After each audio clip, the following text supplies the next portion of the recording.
Olá, meu nome é Daniele Sampaio, sou produtora, gestora cultural e fundadora da Sim Cultura. Sou também autora de Agentes Invisíveis e Modos de Produção nos primeiros anos do Work Center of Jerzy Grotowski, publicado pela editora Javali e com identidade visual do Vitor Carvalho.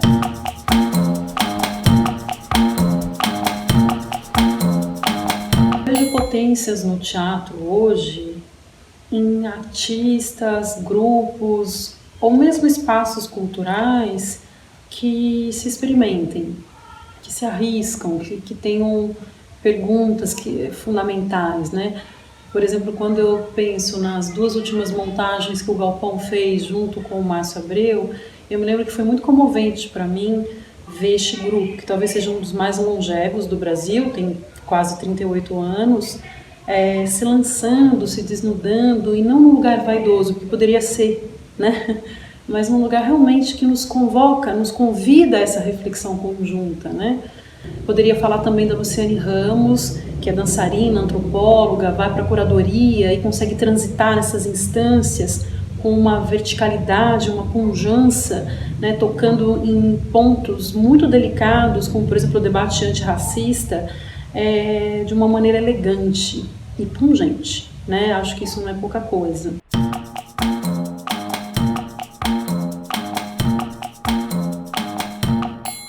Eu penso que ao se analisar a trajetória de alguém como Grotowski, ou mesmo outro grande nome do século XX, a gente pode sentir algumas contribuições, alguns aprendizados para artistas e produtoras e produtores do século XXI. Uma das questões que me chama a atenção na trajetória do Grotowski é justamente a capacidade desse artista em garantir a continuidade do seu trabalho, da sua pesquisa ao longo de tantos anos, né? A gente está falando de mais de 4 décadas de trabalho continuado e de uma pesquisa que teve especificidades, né, teve diferentes fases com suas especificidades e que transitou em territórios diferentes, né? Então ele começa na Polônia, ele migra para os Estados Unidos, vai para a Itália, em que nesses lugares ele encontra tanto condições como desafios bastante singulares, né?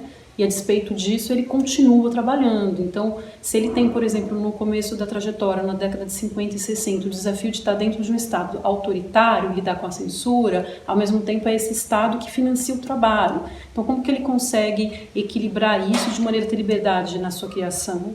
Depois, quando ele está nos Estados Unidos, para mim é muito relevante que ele tenha conseguido manter protegido o seu trabalho, a sua pesquisa, mesmo estando inserido numa economia de mercado, em que isso poderia ter sido barganhado. E só não foi porque ele realmente resistiu e conseguiu criar aí táticas, estratégias para poder responder a isso. Ou mesmo no final da vida, na última fase de trabalho, em que ele está na Itália, onde ele consegue finalmente criar um centro de pesquisa para o seu trabalho.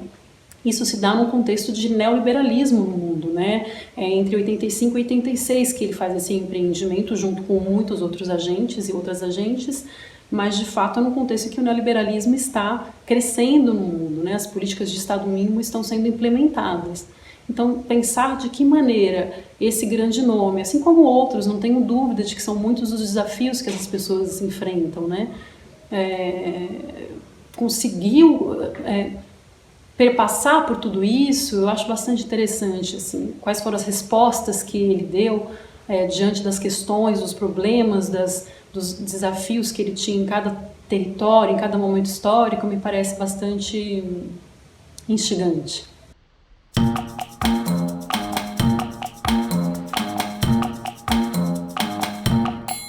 Eu acho que um dos lugares que o livro pode inspirar, eu espero que seja de fato esse lugar, ele foi feito para isso, com essa intenção, seja primeiramente, talvez justamente na desconstrução de um certo romantismo em torno dessas trajetórias que são tidas como trajetórias de sucesso, de referência, em que se constrói uma certa áurea em torno desses artistas, como se eles fossem puros, perfeitos, sem contradições, né? Um dos desejos desse trabalho foi justamente priorizar o processo, justamente para poder reconhecer neste percurso quais foram os problemas, os desafios, os deslizes, os deslocamentos necessários, né, as mudanças de direção, como esses artistas responderam aos problemas.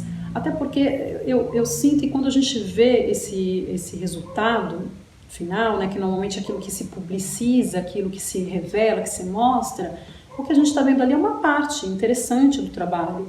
Mas nesta obra eu procurei olhar para o percurso, justamente para entender como esses artistas respondem diante de determinadas situações, como eles driblam determinados desafios que são postos a qualquer uma e qualquer um de nós, né, na condição de agentes culturais. Talvez aí uma questão elementar, que para mim é bastante sensível, que é justamente pensar como a produção pode atuar de maneira sensível e efetiva com a dimensão artística, de modo a não ser apenas uma mera executora de projetos, né? Uma mera executora de tarefas, mas sim ajudando a pensar, a imaginar e a criar um mundo que esta obra merece ser recepcionada, né? É um outro lugar de relação. Então, eu não sei se o livro responde todas as perguntas, mas acho que o exercício de nos fazer, de nos questionarmos, já é para mim um avanço. Acho que já nos leva para outros lugares. E acho que isso pode ser bacana, pode ser interessante.